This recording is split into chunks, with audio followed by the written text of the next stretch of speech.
are now listening to the War Report Podcast Network. What's up, everybody? Welcome back to the College Loop Podcast, episode 180 of the College Loop Podcast. I'm Dylan Larck, able on Twitter.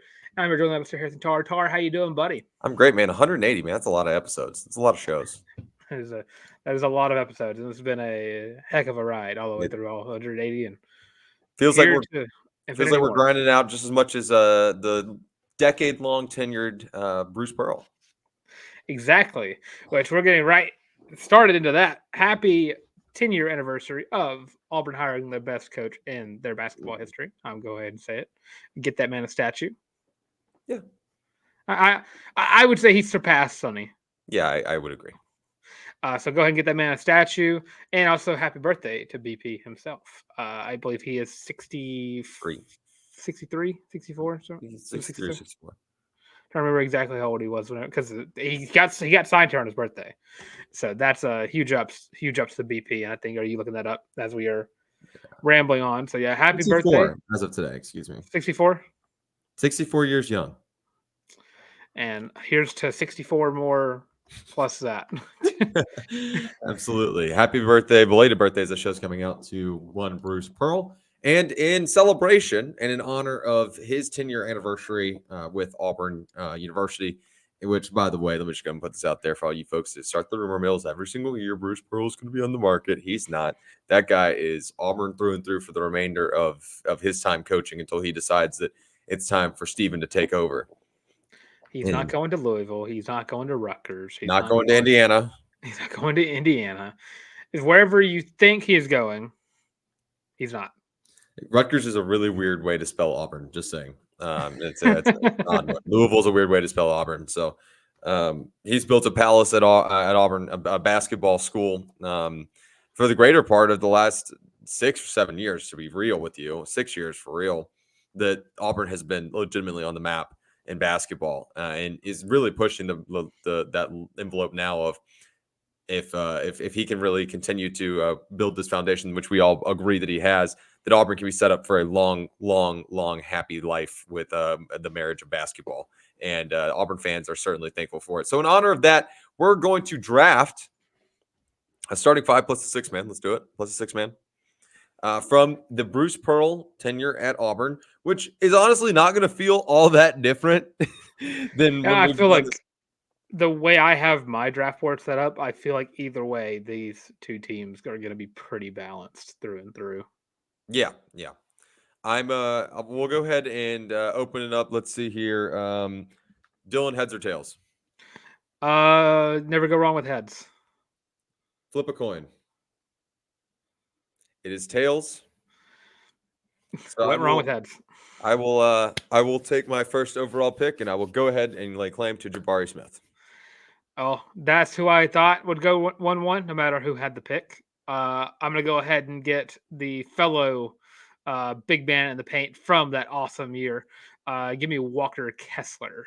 That's a good call. We're both going to go bigs first. I'm torn here. I've got a couple of really good options, a lot of really good options, a couple of interesting ways I could go here, but I think I'm going to go grab another forward. I'm going to go get Isaac Okoro. I'm okay with you getting Isaac Okoro because I'm going to go Johni Broome here for my 4. That's where I was torn, my friend. It was either going to be Isaac or if it was going to be Johni. So as of right now, I've got Jabari and Isaac. Okay. Yeah, I just realized I probably need to write my team down. So I'm writing mine down as we go, so that way we can make sure we stay in the same stratosphere and we don't try to double draft people. So now I've got an interesting predicament. I could play really, really tall ball, sort of, in its own way, or am I getting going Cardwell? No, I'm good on that. I'm good on that. But I do think I'm going to take Chuma Okeke, and I'm going to have really 3 forwards. I'm going to ask Jabari to play a big 4. I'm going to have a big starting 5. I'm going to be big, but I'm going to take Chuma. Okay. I'm okay with you going that way. I'm torn between who I want to start with my 3. I have two good picks from this year's team, and I think I got to go with Jay Will for my 3. Love that pick. Absolutely love that pick. I'm gonna go grab a guard now. I'm gonna go get a guard. We're gonna play, I guess not big. We're gonna play small ball, but big forwards, if that makes any type of sense. Since we've got Isaac, Chuma, and Bari that are holding it down, and Isaac could kind of play a big two, really a three. But I'm gonna go ahead and grab Reef. I'm gonna go get the best point guard that I think the Bruce Pearls ever had in terms of talent wise, and I would love to see him play a lot more. So I'm gonna take Sharif Cooper. I'm glad I did have him on board, but he was right under who I'm going to take right here.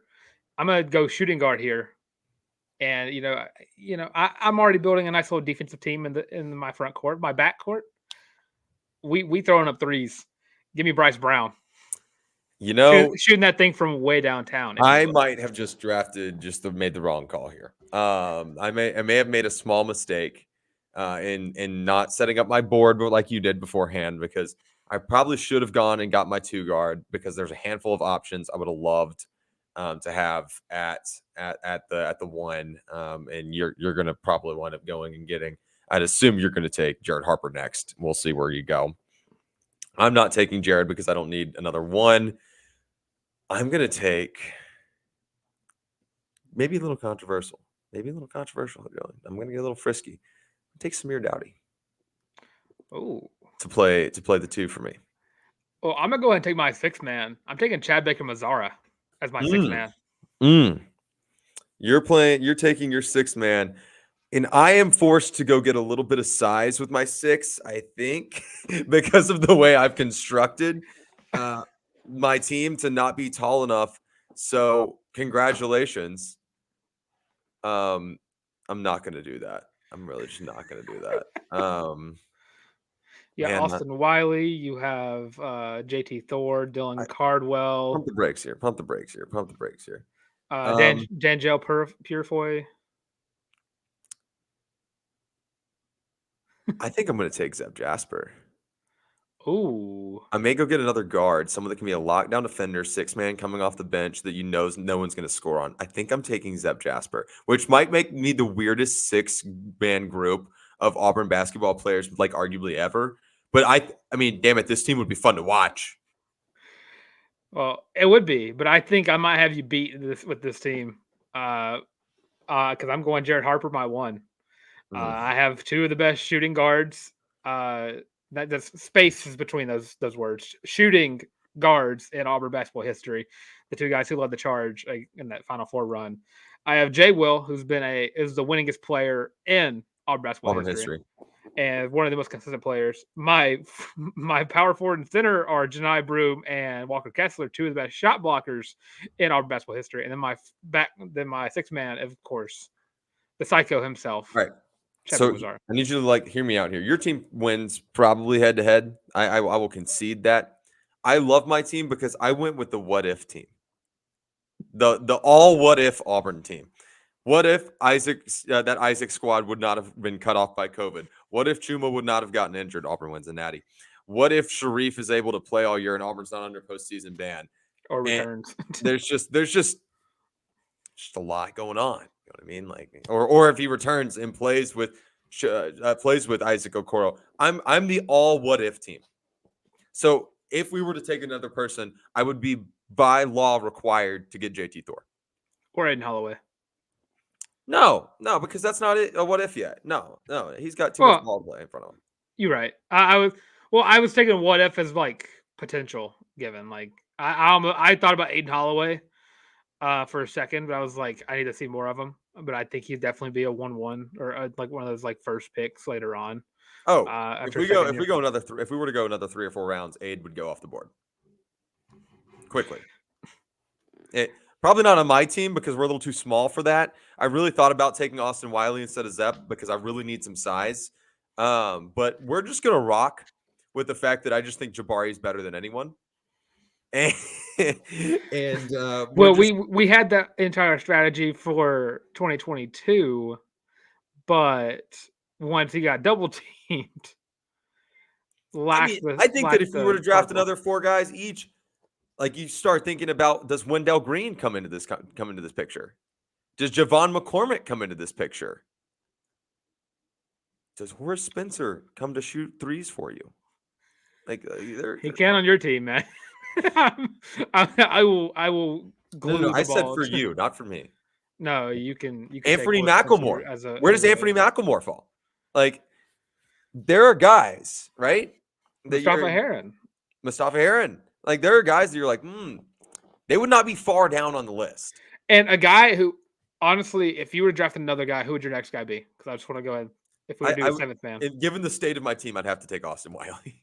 Given the state of my team, I'd probably go KT Harrell. KT Harrell would be a great one. I don't know how he'd come to mind right away, but he'd be my seventh man. I'd have a nice little trio of guards and then a nice little trio of forwards. Yeah. Either one of these teams we just drafted, I think. Like, if I would have to go get an Austin Wiley. I would just need a taller guard in KT Harrell. Which I did an okay job of not being that small, because Smear's not that small. Zep wasn't that small. They're both 6'1-ish, 6'1", 6'2". We're not like tiny in the back court. We're just not very tall in the front court. I think the shortest guy on my team is, well, of course, Jared Harper, but I think he's the only person on my team right now who's under 6'2". I think Bryce Brown was like 6'2", 6'3-ish. We're gonna be awesome against average size teams. We're gonna really struggle against big teams. I can't lie. I think I built a national championship team. You did, and I might have fumbled the bag. Maybe you were right. Maybe the preliminary work is smarter, and it definitely is. But I liked going off vibes here, and I still think that this team would make some great TikToks. Because I think whenever when I was like, oh, thank God, I forgot who you took. Who was at your 2? I took Isaac. When you took Isaac at your 2, I was like, yes, I have Bryce Brown. That's like all my team needed at that point because I already had a 3-point shooter. Play 2? Yeah. I thought you meant my second pick. No, I have Samir Dowdy playing the 2. I feel great. I feel absolutely great. Did you pick Samir before I picked Bryce? Or you picked someone and I was I took Samir after you took Bryce. Okay. Because I was like, I can't remember the pick exactly, but I was like, once I knew I got Bryce, because I definitely am a big man when it comes to basketball. So I built my back court before I built my front court. Yeah. I get that. Reverse. Let's that's our interesting random kind of 10-year celebratory look at what Bruce Pearl. I can't believe what Bruce Pearl got us here. I just can't believe it's true kind of moment. I'm texting you my team just so I can make a graphic for it later. If you want to do the same. Which, by the way, like Auburn won the SEC tournament. Like, why have we not gotten we've got Aden or something? We've got Aden, dun dun dun dun dun dun, and Jalen Williams, dun dun dun dun dun dun, and my guy Denver Jones. Hold on, what rhymes with Jones? Bones. No. Tones. Hitting threes all the way from Rome.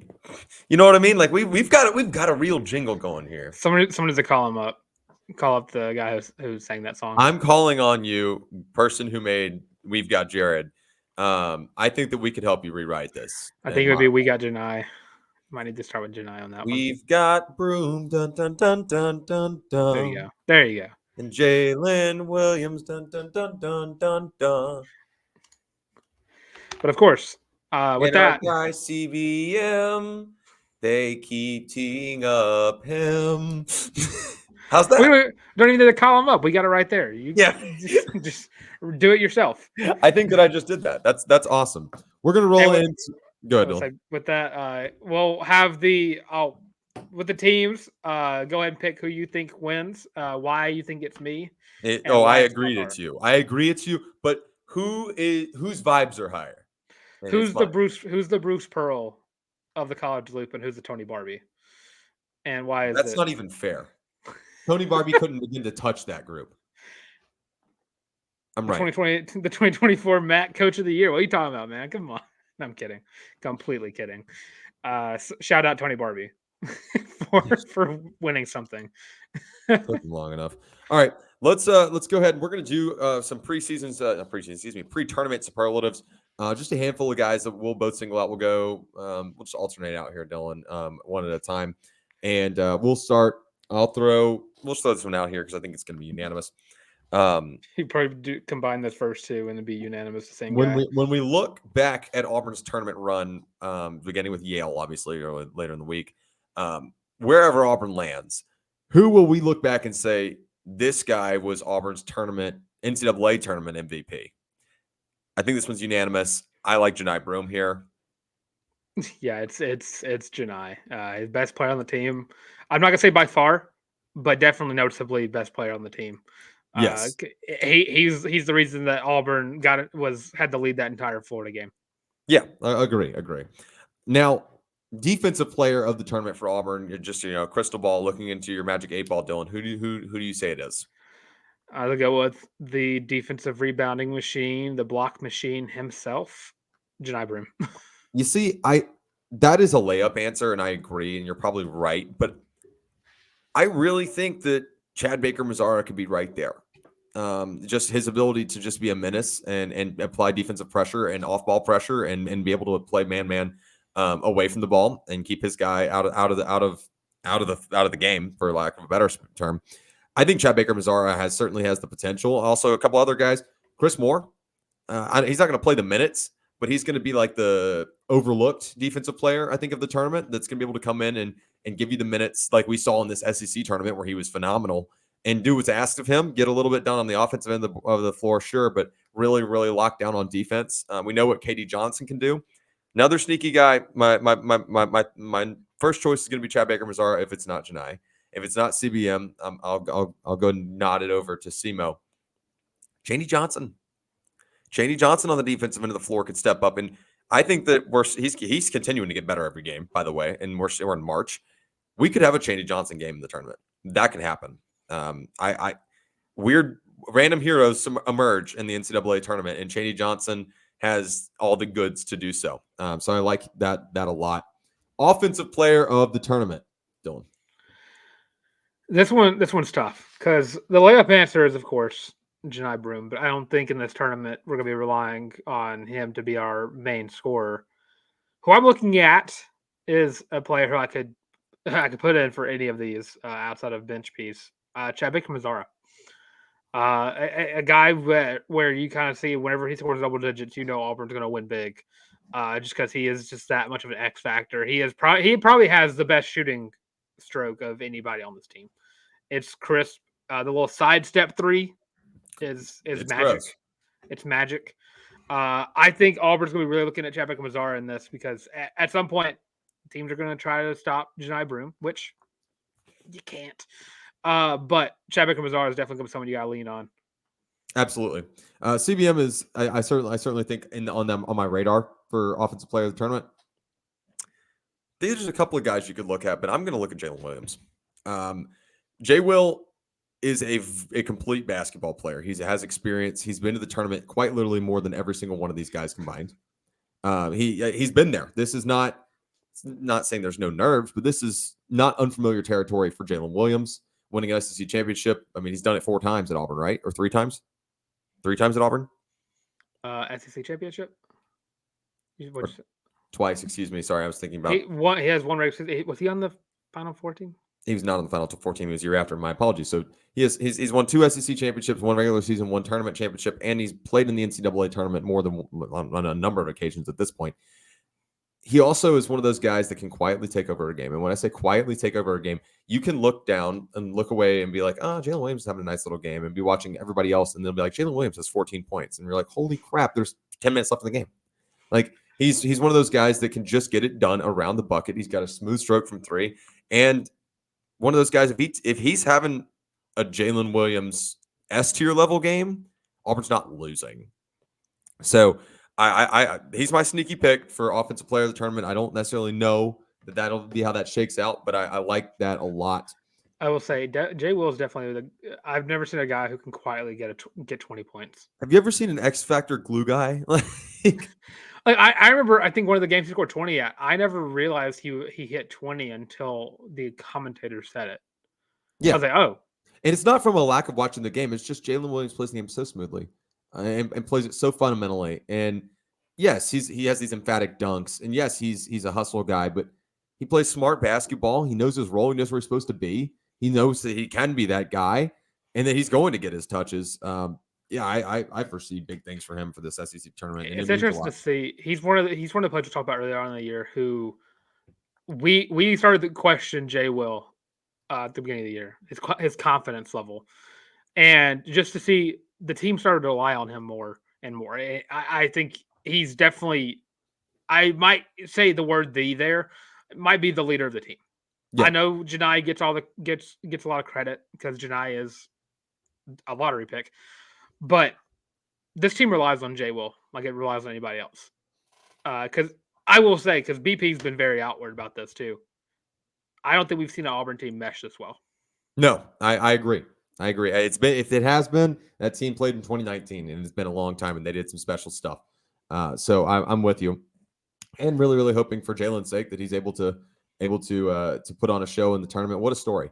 What a story that would be for not just battling a little bit of being banged up this year, but his time at Auburn's remarkable, and his commitment and belief in the system. He played behind some big time guys. I mean, he sat behind some big time players that are playing at the NBA level now, and stayed true to the course and believed in the system, and it worked out, panned out for him. And I think it's going to wind up getting him an opportunity to play at the next level. OKC, please. Oklahoma City, please. Oklahoma City, please. Yeah. Okay. Most important bench piece when we look back at the end of this tournament run, wherever that lands us. Who's the most important bench piece for you, Dylan? There's a couple of answers here. There's 5 answers, really. Yeah. There's a few ways I could go here. But I think because I have to stay true to my preseason pick, Chaney Johnson, a guy who defensively has stepped up tremendously, offensively has stepped up tremendously. Sure. Before the Georgia game, he was only averaging 3 points. He is now averaging about, I think, 9 points ever since that's happened. Like he has turned it around, or it might be 6. It might be I something. think it's 6, but still, doubled it. But defensively, he has just been a monster. That block will live on in infamy forever that he had against Florida, because that was the turning point in the game. That was like, all right, this is Auburn just dropped their nuts, as Johni Broome said. That was it right there. That was Auburn winning the game with Chaney Johnson.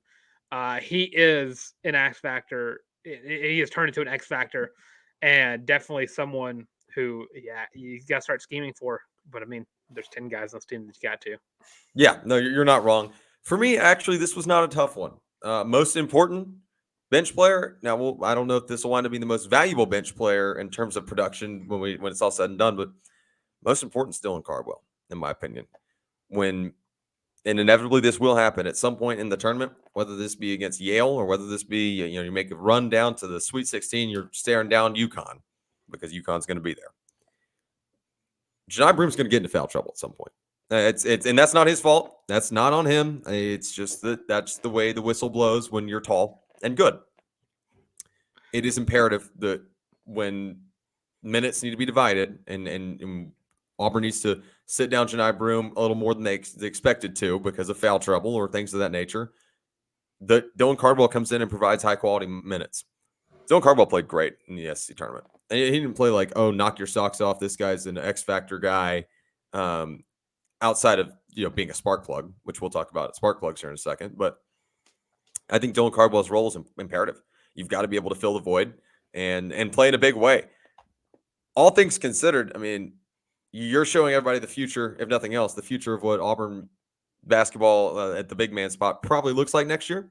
I'm not judging. If he decides to go take his talents to the professional level, go for it. Feels like he's been at Auburn for 75 years at this point. But he gets 76. Let's go. Yeah, that's right. His role is imperative. It's super important, and it's going to play a key factor in whether or not Auburn's able to withstand the inevitable game of runs that's going to come beginning with Yale. Because everyone, once you're in the dance, all that matters is that you're in. The rest is just winning, 6 basketball games. So that's where I'm at. Dylan, biggest spark plug, and when we say spark plug, we mean instant electricity and energy that can really keep the energy up. A guy that you're looking at to be able to hold his teammates accountable, but also bring a level of intensity in this tournament that you have to have at the SEC tournament level. There's 3 layup answers here. Sure, of course. But what I'm going to do is I'm going to take this a different route. I'm going to look at the past 2 NCAA tournament teams that Auburn had. What killed those 2 teams in the tournament? Guard play. Yep. I'm looking at Denver Jones and Holloway for this. Yep. I'm going to give it to Aden Holloway. this is the guy that needs to be Auburn's biggest spark plug in the tournament. Whenever if Jay Will or Chadwick Mazar aren't making shots, if Denver Jones isn't taking shots, got to start looking at Aden Holloway. We've seen a lot of improvement from him. He's taking smarter shots. He's starting to make some shots. If you let Aden Holloway see 2 3-pointers go in, game over. Game over. That's what you need. You need a high velocity shooting guard with Aden Holloway in the NCAA tournament, because if the guards aren't there, we've seen what's happened to some of the most talented Auburn teams we've ever seen. Jabari Smith and Walker Kessler were what, second round exits? Second round exits. Second round exits to Miami. Miami, who wound up making the Elite Eight. Which, whatever. Kudos, but that's what killed Auburn in the past. So I'm looking at Aden Holloway for biggest spark plug. I cannot believe we wound up agreeing on this one. This is one that I just did not have in my bag of guesses. That I really thought you were going to go like Cardwell here. Well, your layup answers, like you mentioned, you said there's 3. It's Katie Johnson, Chad Baker Mazar, Dylan Cardwell. And those are the energy level guys, but high standard of play and being a spark plug that can plug in and get your guys around you heated up. I think this is the most, guys, this is not me earth-shattering news. This just in. This is the most important series of games Aden Holloway is going to play in his career. That's true. But in terms of his player growth and player development and maturity, you got to do it fast. You're going to have to do it in a matter of 40 minutes.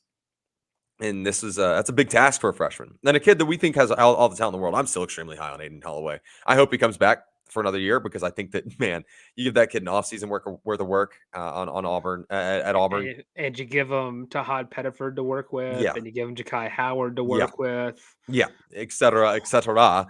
Yeah, I think that there's an endless world, a whole new world of very fun possibilities and a lot of success for Aden Holloway. But I think right now, he is going to be the guy that's going to have to be able to come out and help punch other teams in the mouth right off the rip.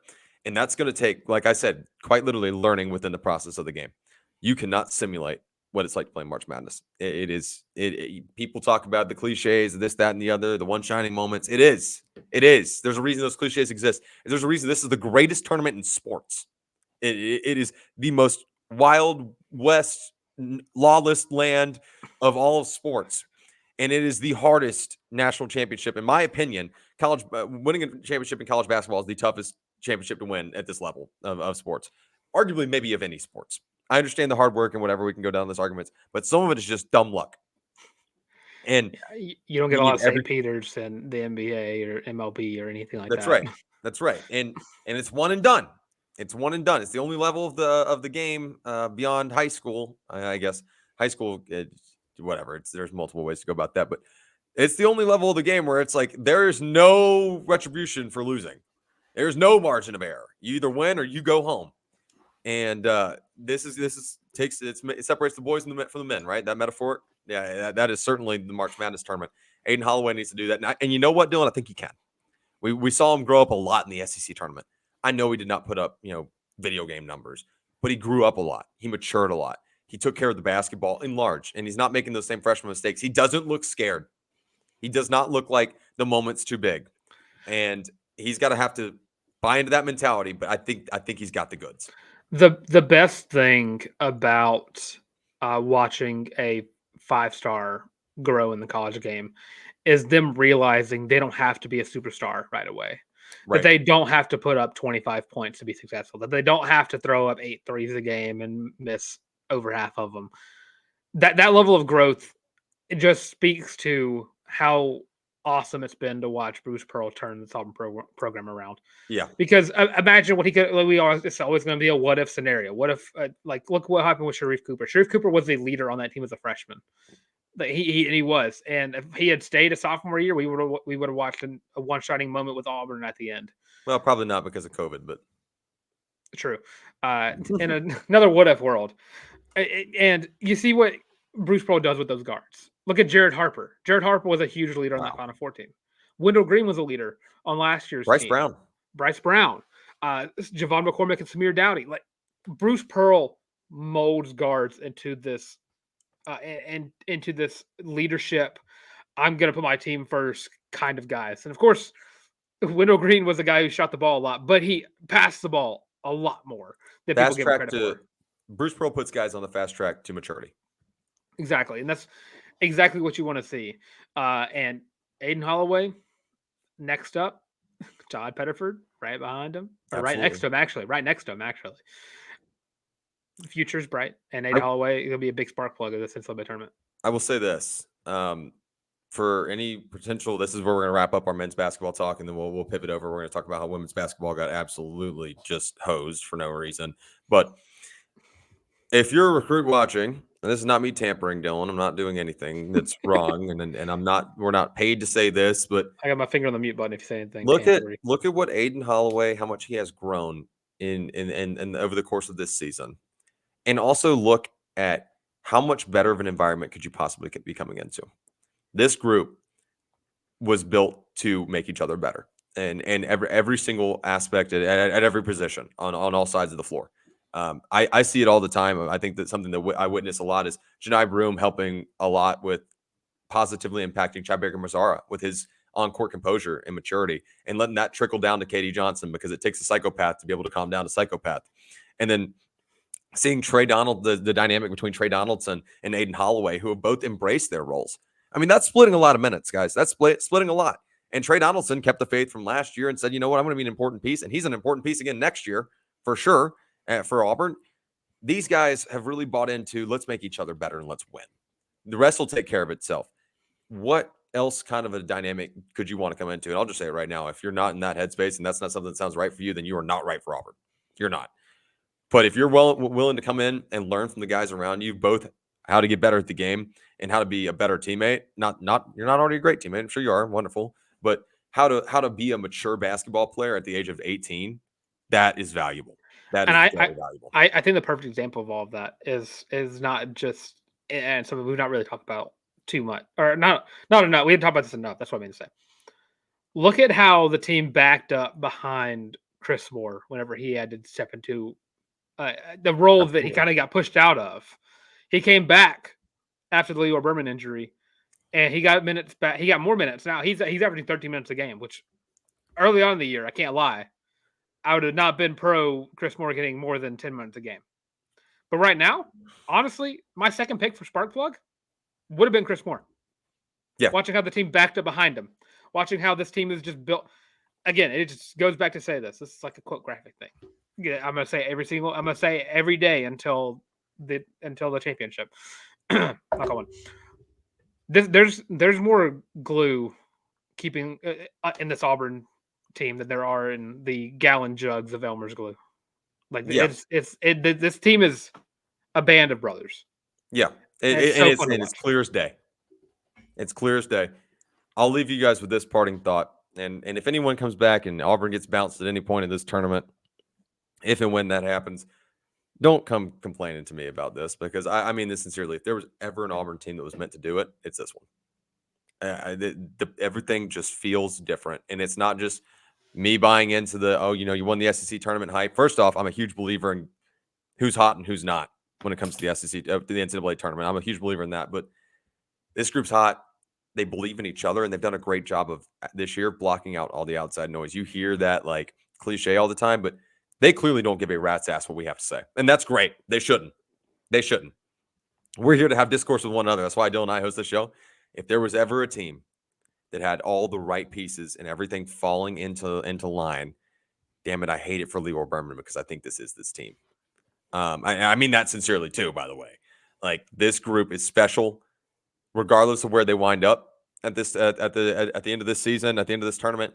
Let's go and just say they're better than me at the beginning of the season. We didn't think they were going to be bad, but they are a hell of a lot better than we thought they were going to be. And I'm just telling you, don't be surprised when this group is dancing their way to Phoenix. I firmly believe it. I've got them in all of my brackets. I've got Auburn going to the Final Four. I know you got to get through UConn in Sweet 16. And you know what? If I'm jinxing anybody and I'm jinxing UConn, darn hate that. But the flip side to this horrible draw is you run the gauntlet before you get to the big dance. There's a team that's built to do it. It's this team. And you know what? At some point, you take the spin zone and say, this is what it is with the draw. Let's find out sooner than later. Let's find out. And let's just dance. So enjoy it. enjoy the rest of the show as we continue and roll on. If you guys are watching on the YouTube channel, make sure you like, subscribe, and ring the bell right here on the College Loop YouTube channel. Drop a comment and give us your thoughts. Your starting five with a 6-man Bruce Pearl team of all time. You don't have to take, don't have to go in draft order unless you want to pair up with a buddy and try to draft. That's always a fun one. Dylan and I did it live. It was a good time. Give us your feedback on that. Give us your thoughts. We'll obviously have a Yale breakdown, Yale preview coming in on the Thursday show as we all begin to proactively bite our nails. Go ahead and file them down. Get ready for buckling up for the craziest and most beautiful tournament in the world. But make sure that if you are listening on a streaming platform, you give us 5 stars and a thumbs up. Share the show with a friend so we can continue to grow the brand. Make sure that you are also, if you're listening on a streaming platform, you don't have to watch on YouTube. I understand Dylan says it every time that you don't have to see our faces. But if you want to go hit a little sub, that's the number one way to support the show. So if you want to hit a little sub on YouTube and still listen on streaming platforms, we won't judge you. That's cool. Whatever you got to do makes us happy. If it makes you happy, makes us happy.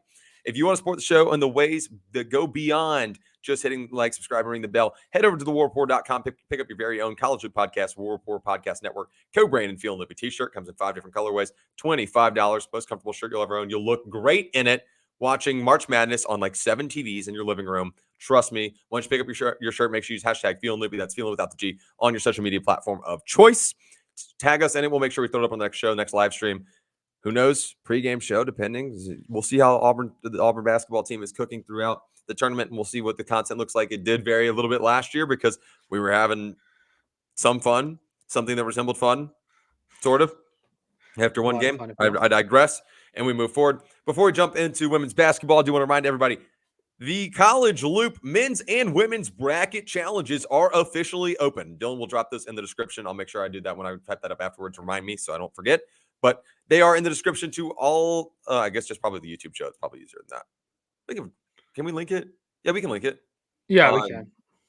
Cool. It'll be in the description for all of our shows. Ignore what I just said beforehand. I redact that statement. So there's no password. There is no entry fee. So make sure you go and sign up. One is on the Capital One Bracket Challenge. That is the men's bracket challenge for the College Loop. The women's basketball bracket challenge will be on the ESPN app. Sorry, guys. I know we spread you guys out across 2 apps, and that is really, really annoying. But Capital One really let me down. I swear they did a women's tournament last year. Don't worry, though. It's so worth it if you do it. Because Tarr, let them know what are they going to win if they were to take the lead. So if you were to win if Auburn were to win, yeah, that would probably work out for a lot of you guys, given how I know these brackets are going to go. If you are to win the men's bracket challenge on behalf of the College Loop podcast, you will win 2 complimentary free tickets to A-Day. Unless Auburn's in the Final Four and you decide you're going to the Final Four, in which we get it. We'll talk about that when we get there. And then 2 rounds of golf, 1 for you, 1 for a buddy to play with myself at Robert Trent Jones Golf Course in Auburn. Beautiful course if you've never played it, and it is a blast. It's a tough one. Make sure that you bring everything you need to be in the right headspace, because that's a challenging one, and I beat myself up when I play it there. But we will play one of the 2 long courses there at Robert Trent Jones, and I'll figure out, I guess, which course that'll be when we get a little bit closer. Dylan has informed us this past Sunday on the live stream that if you win the women's bracket challenge, he will be also matching my 2 and giving away 2 tickets to A-Day as well for the winners of the women's bracket challenge. Plenty of reason for you guys to sign up. Plenty of reason for you guys to talk all the smack. Great place to talk smack, Dylan, is right in the comments. Great place to talk smack. Yeah. That's no bias on our end, but great place to talk smack is right down in the comments. Tell us how right you are and how wrong everybody else is, especially once those brackets lock on Thursday, and you'll be locked and loaded, ready to go win the College Loop Bracket Challenge. This is my favorite thing we do on the show, Dylan. No exaggeration. I think it's a ton of fun. All right. Women's basketball, Dylan. I need to breathe. I'll let you cook. Yeah, if you were paying attention to Auburn, to the NCAA tournament announcement late Sunday night, you would have seen that not only did Auburn get the shaft in the men's bracket, but also got that in the women's bracket, because they have to play a play-in game for the 11th seed. They're going to be playing against Arizona on Thursday on the 21st. And it makes no sense because Texas A&M, a team who is not better than Auburn, just got an 11 seed just handed to them. But Auburn will be playing for a chance to play against Syracuse. So a huge game no matter what. If they take down Arizona, they will take on the Syracuse orange in a battle of the orange and blues. But absolute shaft handed to Coach J and co, because this team deserved to just be in the tournament. Yeah, I agree with you wholeheartedly, and actually had a conversation with Jacob Hillman of the Auburn Sports Network. And no, I'm not airing him out for any bad takes or anything that he certainly did not say. He does not speak negatively about Auburn athletics. That's not who he is. But he mentioned that while he was disappointed, and this seemed to be the general consensus around the team, that while everybody was disappointed, they were still very proud to be dancing, and you should be. I hate the first four. I hate it for them. I really do. I think that Auburn deserved better than that. Certainly with Texas A&M just being gifted an 11 seed. I'm on the same page here. But he brought up a really good point that, this team is ahead of schedule, as you and I have been talking about, and that everybody's tremendously proud of Coach J. If there was ever an answer, it's her. So regardless of, how you feel about the committee, and I don't think anybody's happy with either committee right now. No one's happy with NCAA. Yeah, well, that's just another Tuesday here at the Loop. But regardless, celebrate the fact that Auburn women's basketball has returned to what we hope to be a perennial appearance in the NCAA women's basketball tournament, and support them along the way. We will have a preview of Arizona on the Thursday show, so we will make sure we get that locked in for all of you guys who maintain your locked in-ness. Sure, I'll make that word up. Maintain being locked in alongside us, so we certainly appreciate that, and we will continue to provide updates there. Let's roll into Diamond Sports here, Dylan, as we reach the bottom of the hour of the show here. And I have got just some fun tidbits of people that I forgot existed in Auburn's matchup on Tuesday in Montgomery, Alabama. I don't have the stadium in front of me. Riverwalk Stadium, home of the Montgomery Biscuits, correct? Oh, you were so right. I nailed them. I knew. Yeah, I didn't. I don't even have it up. I couldn't remember if it was Riverwalk or not. Beautiful. Don't get me wrong. Beautiful ballpark. I love the Rockets and Rocket City Trash Bandits. I love them to death. You can't ignore the beauty that is the Montgomery Biscuits. Even though Big Mo got slimmed down a lot, and I'm not very much for it. Tarr was there whenever we went to a Biscuits game, and he heard my entire 10-minute rant about why Big Mo was a lot better whenever he was fatter. A lot more huggable he was back in the day. But yeah, always love the Biscuits, and great merch, and a hell of a ballpark. If it's not too much of a commute for you in the midweek, and the weather winds up shaping up okay, which who knows. Well, softball's playing on the same day too, so yeah. And Dylan will have that one broken down for you here in a second. Definitely get out there, because man, I spent a 4th of July out there. Been to a couple ball games. Saw a friend of the program, Joey Weimer, and play there. Man, just a great overall experience. They do a great job of in-game entertainment there at the Montgomery Biscuits. Okay, Auburn takes on the South Alabama Jaguars in a non-con matchup, midweek matchup. And there's a couple familiar faces that I'll get to here in a moment, but let's take a look at who the Jaguars are offensively. Not great. 251 team average, which isn't horrid, but once you get out of your first 3 holes, being Ethan Melton, Brennan Holt, Lucas Ismaili, right? Ismaili? I don't know. I definitely should have looked that pronunciation up. And Will Turner, it's kind of a staunch drop-off. You don't have anybody below that hitting above 232, and it trickles all the way down to Robbie Petrassi at hitting 213. This group does not put a ton of baseballs over the wall, 17 homers on the season.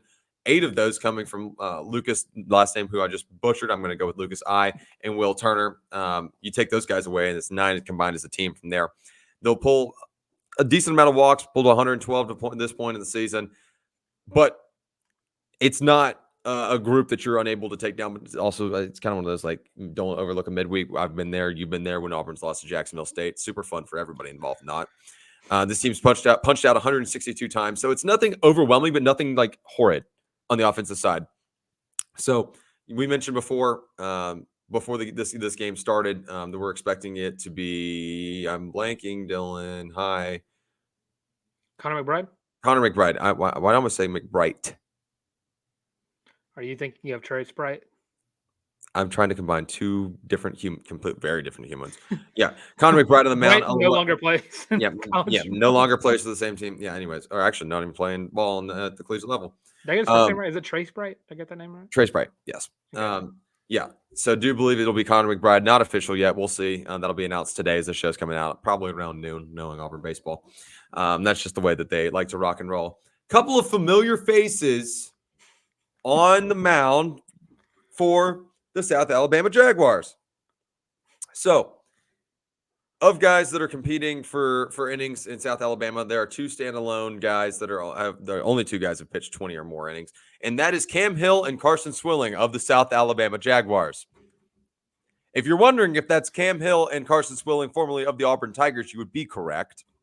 So, reasonable doubt. There is a reasonable logic to think that you may see one of these guys, specifically Cam Hill, who's pitching to a 5.04 this year in a midweek that needs to get right and needs the opportunities. But I just thought that was kind of fun. I completely forgot that both of those guys wound up in South Alabama alongside my good friend Logan Wash, whose ERA is not important at the moment, but he's having fun, and that's what matters. So, looking for the Tigers to be able to handle this one, kind of not, I won't say handedly, Dylan, but at the same time, I do expect for Auburn to be able to take care of business in midweek, and more importantly, they have to. You're coming off of a clean sweep at Vanderbilt, and you need guys like Cooper McMurray, Mason Manners, Cooper Weiss, Ike Irish to really get back on their roll and get back on their horse. Not that they played horrid this past weekend; it was just kind of like flat. Like Auburn was collaborative flat, like that happens, and then you got teed off on, and that's the remedy. But smart baseball, a little bit of small ball. Take care of the business in the midweek. If you get to play, who's to say? Rain sucks. I'm so tired of that. I'm so tired of spring. I love the spring, but early pre-spring weather is horrid. Finding ways, creative ways to get on base and playing smart ball. That's really the key in these midweek matchups, week in, week out. And South Alabama is no exception. But super fun to play a smaller school in the state in a neutral site game at such a fun stadium. And Dylan is still mad about Big Mo. There's where I'm at. Dylan, if you want to add anything on that, go right ahead. I will always complain about how Big Mo should not have eaten that salad. Make Big Mo fat again, please. I will say the weather on Tuesday or today as the show comes out, there is no chances of rain. Knocking on wood, of course, because Auburn Diamond Sports are cursed when it comes to weather. Sure. I will just say softball is because it does not rain. The home series is for Auburn baseball. But yeah, I'm looking. I'm definitely looking at Connor McBride in this game because if he has another great performance in the midweek, when do you start thinking about getting him in the weekends? Because Auburn pitching wise they've been good, but haven't been X factors like we expected it to be. And McBride does really have what it takes to be one of those guys you could look at on the weekend, especially if you have starting to have some like more downward slides from some of the guys in the bullpen. But Auburn should have the firepower in a midweek game to just turn this into I don't want to say a blowout, but definitely has it to just knock the ball out of the hit the train with the ball. Yeah, absolutely. I was going to let you wrap up there. Sorry. But yeah, so that will happen today at 6:00 p.m. Is that game being broadcasted anywhere? No, I think this was actually not on. It's not on live broadcast. I think you can only listen to it on the Auburn Radio Network. Well, then from Playfly. Check out. I believe you're going to get. You can watch it on War Eagle Plus. I have my thoughts, but Auburn softball will be on ESPN Plus today. They're also playing at 6:00 p.m. They're playing at Troy, Alabama. They're playing against the Troy Trojans. This game will also be on Weagle 91.1 FM. If you're in the Auburn area, but you do not have a TV screen in front of you. I believe this is I don't know if there's a rescheduling of the previous game. I don't know if that game was supposed to be in Troy or if it was supposed to be in Auburn. I thought there was home and home. Might have been home and home then. I think it was home and home. But this game is an important one for the Auburn Tigers. You're coming off of two back-to-back gentleman sweeps against Missouri and, of course, Arkansas, who teed off on all but one of the games in the first inning. So, looking at this game as a whole, you got to start off with the pitching staff. Matty Penta, I don't believe, is going to be playing this game. Save her for the next this SEC opponent in Texas A&M. Going to be looking at AB, Annabelle Weidra, looking at Emma Rolfe. You're looking at all those bullpen girls that you have been waiting to see step up in the right way. And of course, Troy, they have a couple of girls who are batting pretty high up there. You have Jade Sinnes, who is batting a 409. Libby Baker, who's batting a 398. You have Dawn Riggs, and I probably butchered her name, batting a 376. Cassidy Bolt's batting a 359. Taylor McKinney batting a 344. Ansley Finch batting a 329. And then after that, it all goes under the 3 mark for girls who have played all the games thus far. But and of course, you have someone who's not played all the games or started, but she's batting a 375. So a lot of solid bats for the Troy Trojans. So going to be looking at the bullpen girls to step up in the right direction. But it's going to be hard. It's hard to win games whenever your offense is not putting up the right amount of runs. Auburn has the firepower to do that because you got Amelia Leck and Kika McCrary who can knock the ball out of the park. But you just need some other girls to step up. The Anna Woller's batting a 353. You don't really notice that she's hitting the ball as good as she is because the ball's not really leaving. It's getting right past the infield whenever she hits the ball. Base hits win games, and that's fine. Yeah. But after Amelia Leck, who's hit 7 home runs this year, I'm just going to go off home runs for a second. Kika McCrary is second with 3, and then you have 2s, and you have 2 1s, and then you have a lot of 0s on this. Auburn is very much lacking the hitting that they need to be at in order to compete in the SEC. And again, we've complained about this enough already. Me and Tar are big fans of softball. We do not want to watch the SEC tournament happen in Auburn, Alabama, and not be able to watch Auburn softball play. You got to use these midweeks because you got Texas A&M this weekend. You have Troy today. And, of course, after that, you got Tennessee. And you don't really have a lot of midweeks left to get right. Auburn's already down 9 games at this point due to rain and weather. And I believe me, I am double-checking the weather every so often to make sure nothing changes because the South is very volatile when it comes to weather. But currently, no chances of rain. Use that to your advantage. Get your girls on base. Hit the ball. Let them swing. No bunting in the first inning, please. For the love of God, no more bunting in the first inning. Get the lineup right. We saw a little change of things in the Arkansas game and on the Sunday game, and it worked out. I was kind of surprised that Rose Roach did step up as the leadoff. Find the right lineup, and this team has so much talent, and they could be so good in the SEC. They just need to figure things out. Yeah, I mean it's that simple. Get your one lone power hitter help. And I will say, if looking at the pitchers for Troy, the lowest ERA is a 3.35. That's lovely, isn't it? Yes, it is. That's actually help. And of course, if you're looking at the girls who might be starting on a midweek, you have a 403, a 319, a 371, and then of course you have a 735. So, what can you do about it? What can you do about it, my friend? It's gonna be a long week in Auburn athletics. A lot of suspense. A lot of whether you're sweating out whether or not a pop-up thunderstorm wants to cancel another game, or if you're sweating out the fact that Auburn men's and women's basketball both have win or go home situations from here on out. There's a lot going on. Obviously, we've got. Am I looking over football news here, Dylan? It is spring.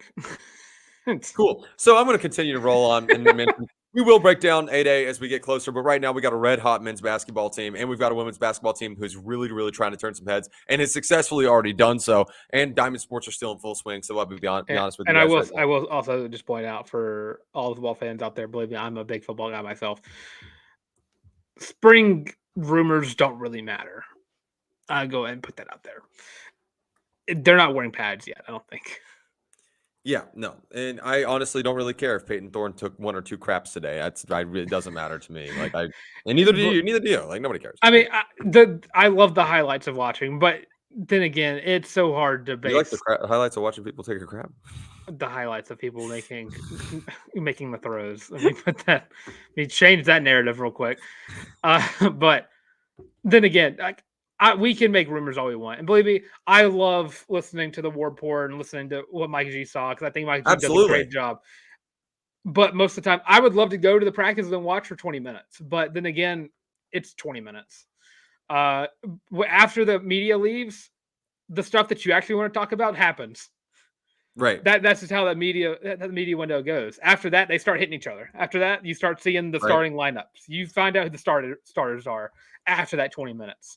So I would talk about football too, believe me, but there's just not anything to talk about that's noteworthy. That's worth us talking about over what's going on the court, what's going on in the diamond, all that stuff, because it's actual games being played. There's no way to overlook the importance of real time, real meaningful moments that are happening and spectacular ongoings in Auburn athletics here in the spring. So we will continue to bring you guys this kind of content throughout the week.